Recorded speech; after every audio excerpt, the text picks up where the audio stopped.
Okay, grab your coffee. Let's take a minute to talk about methods. I want to share with you an idea you might want to consider going forward in terms of capturing really quality UX data.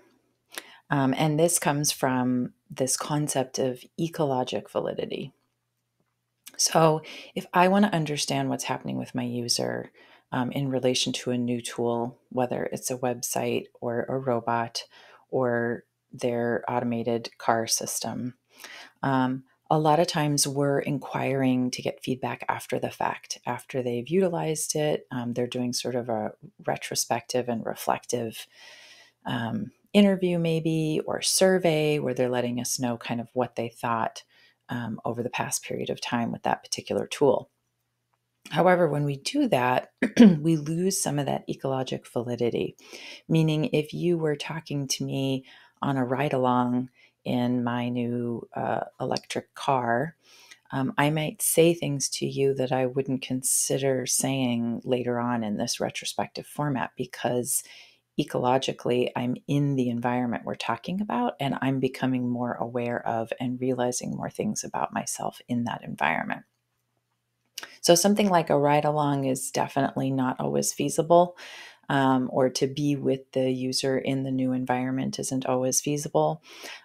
So a workaround is to gather real time data from our users as they go about using this new technology. So having them sort of do some sort of auto ethnography where I might record myself or record my thoughts while I'm in that particular space, in that electric car, for instance.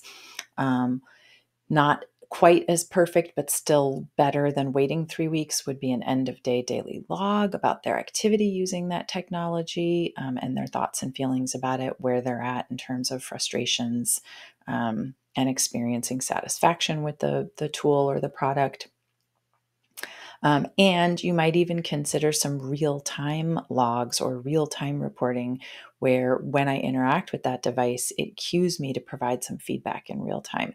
And that's the best case scenario where I'm actually remotely getting feedback from my user as they're using the product, and as they're in that ecologic context, keeping that ecologic validity with them as they're describing the environment they're actually in that moment.